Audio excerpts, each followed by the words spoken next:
The last 10 days, shall we say, have been quite eventful for international relations. There have been so many summits happening, from the 19th ASEAN Summit to the East Asian Summit to the Conference of Parties 27 happening in Sharm el-Sheikh in Egypt, and last but not the least, the G20 Summit happening in Bali in Indonesia.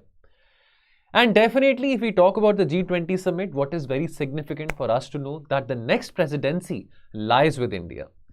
So what are the important key takeaways from the G20 Summit and Bali, and how will India carry forward the agenda from this summit?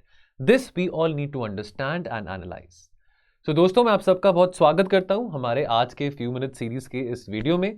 और जैसे कि आप जान ही गए हैं, बात करेंगे takeaways from the G20 summit at Bali. Now, this summit is coming at a very interesting time. This summit is coming after the 2 years of pandemic. There is a crisis as far as the energy prices is concerned, food insecurity is concerned, the whole war in Ukraine is happening. I mean, it was expected, anticipated कि Vladimir Putin इस meeting में आएंगे, but Vladimir Putin gave a skip to this meeting and उनकी जगह जो foreign minister थे Russia के सर्गे Lavrov, वो आए थे represent करने. And this meeting happening at a time when the Conference of Parties 27 is also happening. There is a lack of trust between the global north and the south as far as the fight against climate change is concerned. So this summit is happening amidst chaos. Now, इसका जो Indonesia में जो G20 presidency theme रही है वो क्या रही है? That look, it's been 2 years now of the pandemic. We have to come out of the pandemic. We have to recover. Let's recover together. Let's recover stronger. The IMF, the World Bank, every organization has been warning, especially to the developed countries, कि आने वाले समय में जो आपने road map तैयार करना है इकोनॉमिक रिकवरी का, उसमें ग्लोबल कोऑपरेशन होना बहुत जरूरी है. This trade war, this technical competition between America and China, this will not lead humanity to anywhere. You need to come together and you need to make your resolve more stronger so as we all may recover. The developing world needs the cooperation of the developed world with them and with each other also. Now, agenda of the summit की दोस्तों अगर हम बात करें, 3 issues यहाँ पे ज्यादा highlighted रहेंगे. एक तो है हेल्थ आर्किटेक्चर, कैसे हम इंक्लूसिव, इक्विटेबिलिटी और अफोर्डेबिलिटी की बात कर सकते हैं as far as the access to the vaccines and medicines is concerned. We all saw that hypocrisy during the time of the pandemic where the western countries, the developed countries, they were hoarding a lot of vaccines कि वो अपने लोगों को vaccinate पहले करें, and the least developing countries, they were watching this as a specter. They were watching this तमाशा कि उनके पास vaccines नहीं पहुंच रही थी. तो आने वाले समय में कोई ऐसी क्राइसिस हो, पैंडेमिक हो, एपिडेमिक हो, व्हाटएवर इट इज, ऐसी सिचुएशन ना आए. देन सेकेंड जो एजेंडा यहाँ पे रहा था वो था डिजिटल ट्रांसफॉर्मेशन को लेके. फोकस था कि कैसे हम डिजिटाइजेशन को, फिनटेक्स का जमाना है, डिजिटाइजेशन ऑफ ग्लोबल इकोनॉमी की यहाँ पे बात करी जा रही है, डिजिटल पेमेंट्स की बात करी जा रही है, and how that can create a new landscape of cooperation amongst the developing and the developed nation. Last but not the least is this clean energy transition, the green energy transition, which as we all know which will require a lot of cooperation and funding from the developed world. Now, presidency India. Now, Indonesia ने Wednesday को hand over करी G20 की presidency, passed over the baton to Narendra Modi ji. और मोदी जी ने बोला कि भारत जो presidency ले रहा है G20 की, बहुत गर्व की बात है, बहुत प्राइड की बात है हर एक भारतीय नागरिक के लिए. तो बहुत लुक फॉरवर्ड किया जा रहा है, बहुत लुक अप टू किया जा रहा है. Specially the developing world, the global south shall we say, is looking up to India, that India now has the G20 presidency in 2023. Now, this summit is happening amidst the chaos. Now, of course, there was this unfortunate incident which happened in the southeastern part of Poland. तो Poland और Ukraine के border में there was this village, this small village, जहाँ पे एक missile misfire हुआ है. Apparently अब यहाँ पे नेटो का ये कहना है कि जो मिसाइल है ये रशिया की तरफ से आया है. जो बाइडेन का ये कहना that look, this is not from Russia, let's not provoke each other, let's not have a fight right now, already there are so many problems prevalent for America. Joe Biden का ये कहना that look, ये जो missile था जो Ukraine और Poland के border पे, south eastern part of Poland पे जो मिसफायर हुआ है, this is more likely an anti aircraft missile जो कि यूक्रेन ने लॉन्च किया था towards an incoming missile coming from Russia, and this is not job done by Russia. But अब यहाँ पे एक एलिगेशन आई, नेटो ने बोला, नाटो के जो सेक्रेटरी जनरल है उन्होंने कहा कि नहीं, ये रशिया के द्वारा किया गया है.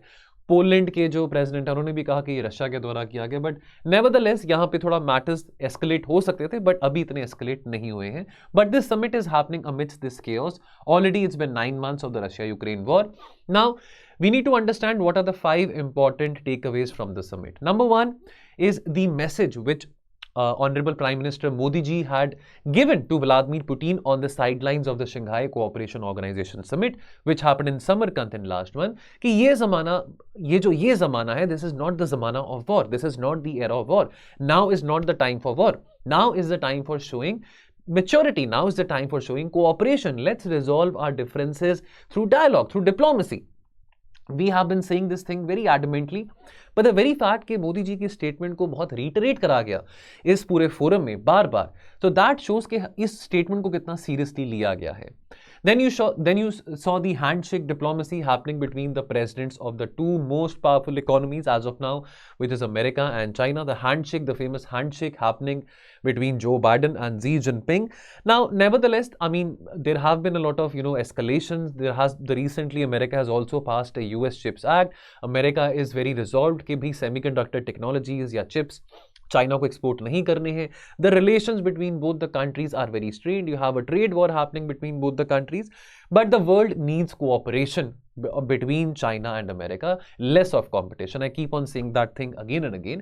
And any cases, Taiwan definitely dominated the discussions. Taiwan को लेके बहुत बात करी गई. अभी पीछे 2 महीने पहले की बात है जब नांसी पेलोसी, जो कि यूएस के हाउस ऑफ रिप्रेजेंटेटिव्स के स्पीकर हैं, when she had visited to Taiwan, a lot of anger was caused. Definitely वहां पे चाइना ने अपनी नेवी को भी मोबिलाइज किया था ताइवान स्ट्रेट पे. But again Joe Biden said one thing that look, we have a strict one China policy, we would continue to stick on that. And I mean ये यहाँ पे थोड़ा एक हिपोक्रेसी की भी बात आती है, बिकॉज जो बाइडेन पहले कह रहे थे कि हम ताइवान को सपोर्ट करेंगे अगर ताइवान और चाइना के बीच में झगड़ा होता है, अभी वो कह रहे हैं that we strictly believe in one China policy, we respect that policy. And both leaders at least for the sake of saying they urged peace and stability in the Taiwan strait. So and then of course provocation to NATO.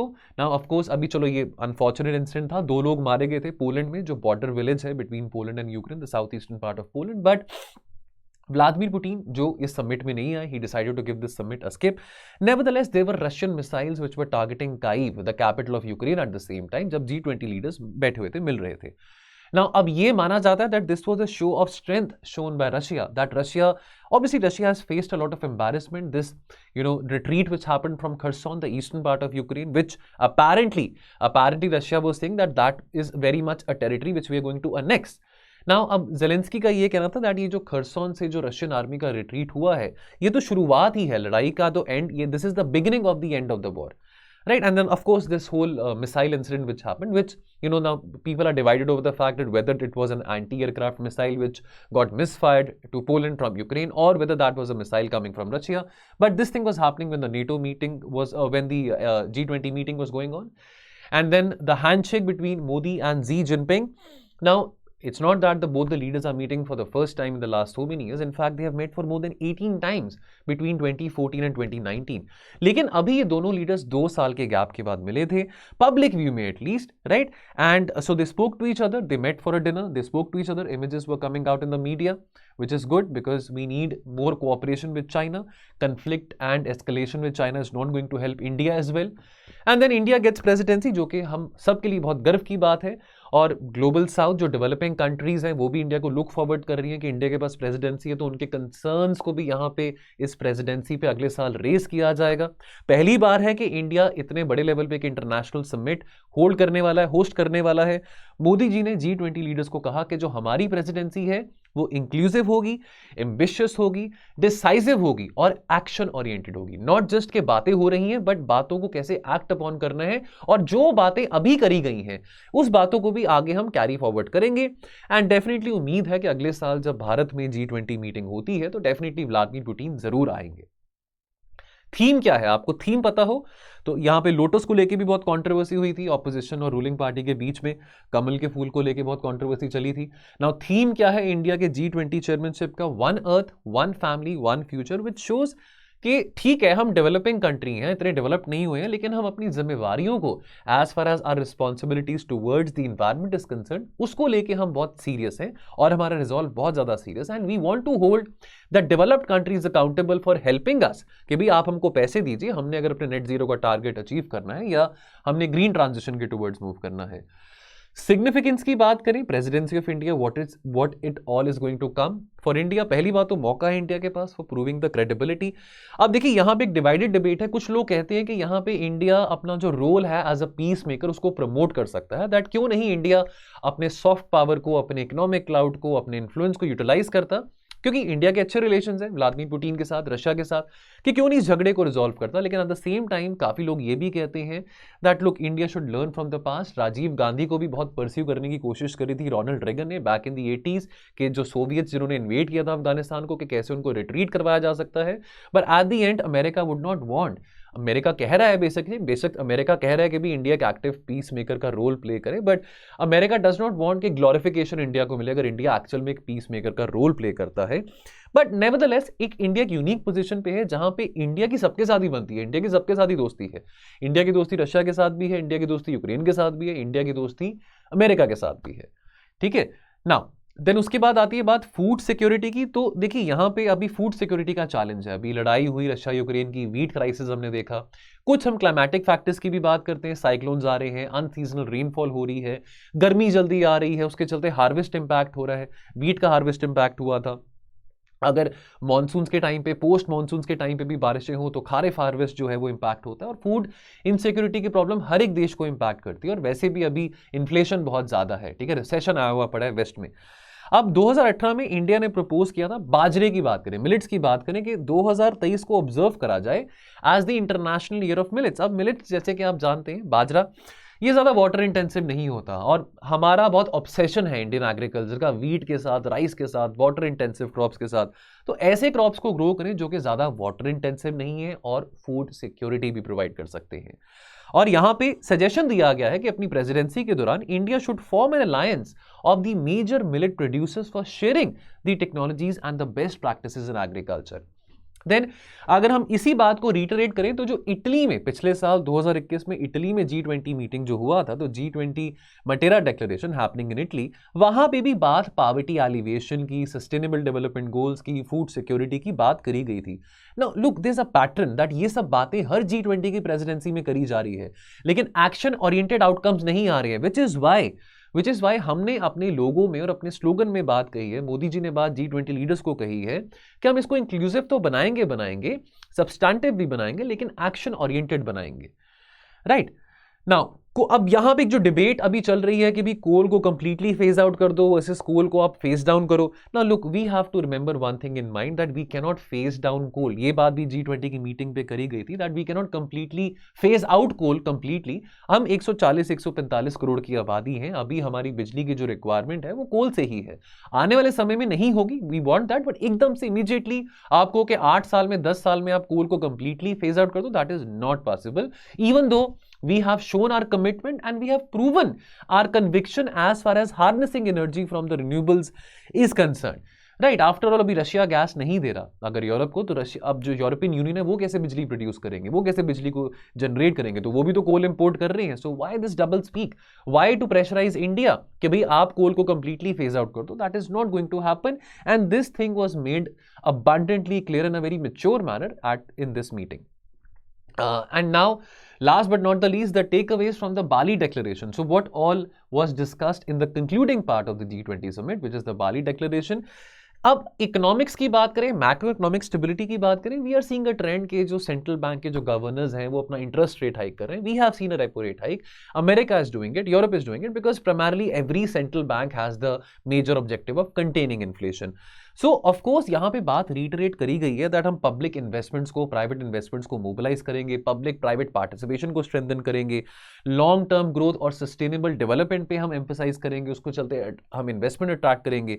लेकिन very important, हम fiscal deficit की बात करें, fiscal sustainability की बात करें, fine that people are coming out of the pandemic, there is a food crisis happening, there is an energy crisis happening, our economic policies by the central banks, they will not be pursued in a manner which will be impacting or having a negative impact on the emerging market economies. Then again, food and energy security, वही बातें यहाँ पे repeat हो रही हैं कि कैसे हम सपोर्ट कर सकते हैं स्टेबिलिटी ऑफ मार्केट्स, ठीक है, how to strengthen the dialogue between the producers and the consumers. Now we saw this food crisis happening many countries in West Asia and even in Egypt. They were facing a shortage of wheat because of this, blockade at the Black Sea. Ukraine से जो सारा का सारा अनाज था वो नहीं जा पा रहा था. तो आने वाले समय में क्लाइमेट चेंज के कारण भी डिजास्टर्स होने वाले हैं, तो फसल जो है वो खराब होने वाली है, प्रोडक्टिविटी पे इंपैक्ट होने वाला एग्रीकल्चर पे. How can we ensure resilient and sustainable food systems, इसके ऊपर emphasize करा गया है. Then again the Bali Declaration affirms the commitment of G20 to the Sustainable Development Goal 7, which is what? Providing access to affordable, reliable and sustainable modern energy for all at a very cheap price. Now and then बात करेगी ये just energy transition के बारे. देखिए अब just an inclusive energy transition. Now we have all been talking about this energy transition and the developing world knows that we need funds for that. It's not that we don't have the intent. We have the intent. मंशा है, लेकिन funding है. In fact अगर हमने अपने net zero targets भी achieve करने हैं टुवर्ड्स 2070, हमको $10 ट्रिलियन का हमको यहाँ पे फंड चाहिए. तो इतना पैसा एकदम से नहीं आने वाला. We definitely have to ensure that we eliminate the energy poverty. We have to create more jobs. Renewable sector offers a lot of jobs. And these principles will nevertheless be a part of key principles of India's G20 agenda in the coming year in 2023. Very importantly, यहाँ पे just energy transition partnership की बात करी गई है. Now थोड़ा सा अगर हम बैकग्राउंड की बात करें, अगर हम COP15 की बात करें which happened in Copenhagen in 2009, तो वो बात करी गई थी कि जी हम 2020 के बाद, डेवलप्ड देशों ने कहा था कि 2020 के बाद ना हम ठीक है मानते हैं कि हम इंडस्ट्रियलाइज कंट्रीज हैं, हमने बहुत वातावरण को प्रदूषित करा है, तो हम आपको डेवलपिंग देशों को 2020 के बाद हर साल $100 बिलियन देंगे कि आप अपना ट्रांजिशन कर सके towards renewable energy, green energy. अब यहां पे एक बड़ा क्लेवर सा प्लॉय यहां पे लगा G7 देशों के द्वारा. G7 देश जो कि इंडस्ट्रियलाइज देश हैं, जिनका बहुत बड़ा योगदान रहा है वातावरण को प्रदूषित करने में. अब वो क्या करें ना, वो इंडिविजुअल बेसिस पे, अब जैसे इंडोनेशिया के साथ आइसोलेशन में एक पार्टनरशिप शुरू करी है, जहां पे इंडोनेशिया के net zero goals towards 2050 meet करने के लिए ये जो GATP है, यहां पे G7 देश मोबिलाइज करेंगे $20 बिलियन की इन्वेस्टमेंट को. अब ये G7 का जो इनिशिएटिव है, ये बाकी डेवलपिंग देशों को भी कह रहे हैं. अब इनको भी फायदा ना कि चलो $100 बिलियन देने के बजाय हम हर एक देश के साथ $10 बिलियन, $5 बिलियन का अग्रीमेंट साइन कर लेते हैं, ऐसी पार्टनरशिप बना लेते हैं. But India has been very reluctant, because हमको तो फायदा होगा अगर हम ऐसे कोई पार्टनरशिप बनाते हैं G7 के साथ, but we have to speak for the developing world, we have to speak for the global south. So it will be unfair कि सर हम अपनी जरूरतों के लिए, यहाँ पे अपनी सेल्फिश ग्रीड के लिए हम ये पार्टनरशिप बनाएं. We have to focus on the global south as well. We have to ensure that not billions but trillions of dollars are coming from these developed economies to these developing countries. Now conclusion. Now overall at a time of this geopolitical chaos happening, जो ambitions जो भी बाली declaration में set out करी गई हैं, बहुत ज़्यादा they're very high on ambition, high on strength, but let's see अब कितना इस पे हम act upon कर पाते हैं. And very importantly it is very important to see that how will India carry forward the agenda of the G20 summit of Indonesia, and how will India be able to reiterate and voice the concerns of the global south, specifically on the climate action is concerned. Now, I hope you know the basics. Before I finish this video, the G20 Group of 20, this is an intergovernmental forum. इसमें 20 देश आते हैं, 19 countries and European Union, and you must know कि इसको 1999 में form करा गया था. क्यों? In the backdrop of the financial crisis जो कि लेट 90s में हुए थे. टाइगर इकोनॉमीज की बात आ जाती है, east Asia, south east Asia में जो हुआ था. अब ये फैक्चुअल बातें, टुगेदर जो G20 कंट्रीज हैं, ये 60% ऑफ द वर्ल्ड्स पॉपुलेशन, 80% यानी कि more than 3/4 of the global GDP and around about 3/4 of the global trade comprise करते हैं. So these are the basics. Troika की बात आती है तो ट्रॉयका, तो अभी प्रेसिडेंसी इंडोनेशिया के पास थी, अगली प्रेसिडेंसी इंडिया के पास है, पिछली प्रेसिडेंसी इटली के पास थी, तो बना ट्रॉयका. और 2023 के बाद उससे अगली प्रेसिडेंसी इंडिया के बाद किसके पास होगी प्रेसिडेंसी? ब्राजील के पास होगी 2024 में. चलिए, सो दोस्तों ये था जो टेकअवेज थे G20 समिट के. बाकी जाने से पहले एक एडवर्टाइजमेंट है जो आपके साथ मैं शेयर करना चाहता हूं, वो है असंभव को संभव करेगा हमारा प्रीलिम्स का क्रैश कोर्स. 5 महीने ये क्रैश कोर्स चलेगा 28 नवंबर 2022 से लेके 30 अप्रैल 2023 तक. दोस्तों यहाँ पे ना Monday to Saturday daily live classes आपके साथ शेयर करी जाएंगी. ये हमारा यूट्यूब पे इनिशिएटिव नहीं होगा, ये पेड हमारा एक कोर्स है. और अब सब्जेक्ट है, फॉर एग्जांपल 28 नवंबर से हम एनवायरनमेंट को शुरू कर रहे हैं, तो 10 दिन एनवायरनमेंट के लेक्चर्स चलेंगे. तो क्या होगा, यहाँ पे स्टैटिक कंसेप्ट्स और करंट अफेयर्स दोनों आपके साथ कवर किए जाएंगे. Current affairs from January 2022 to April 2023 along with that static concepts भी कवर करे जाएंगे. You will be having more than 4000 questions for practice, MCQs for practice. You will have 8 full length test, और ये जो 4000 से ज्यादा एमसीक्यूज होंगे ये हमारी टेस्ट सीरीज में से ही होंगे. So even if you don't end up joining the test series, आपको ये क्वेश्चंस वहीं से मिल रहे हैं. या तो आप टेस्ट सीरीज ज्वाइन कर लीजिए, या फिर आप इस कोर्स को ले लीजिए जहां पे आपके बेसिक्स भी कवर हो रहे हैं, करंट अफेयर्स भी हो रहे हैं, और साथ के साथ आपको एमसीक्यूज भी मिल रहे हैं. अब bonus in this crash course is CSAT की क्लासेस यहां पे आपको देखने को मिलेंगी. तो दोस्तों यहां पे अभी कूपन कोड है संभव, इसको अगर आप अप्लाई करेंगे तो 10% ऑफ मिलेगा, और आपको ये कितने का कोर्स पड़ेगा, 10,799 का. फॉर मोर इन्फॉर्मेशन आप हमारे टोल फ्री नंबर पे कॉल कर सकते हैं 1800-890-3043. आपकी पूरी असिस्टेंस की जाएगी. सो दोस्तों मैं आपसे विदा लेता हूं और मिलूंगा आपको बहुत जल्द अपने अगले वीडियोस में. आप अपना ध्यान रखें और पढ़ते रहें. जय हिंद.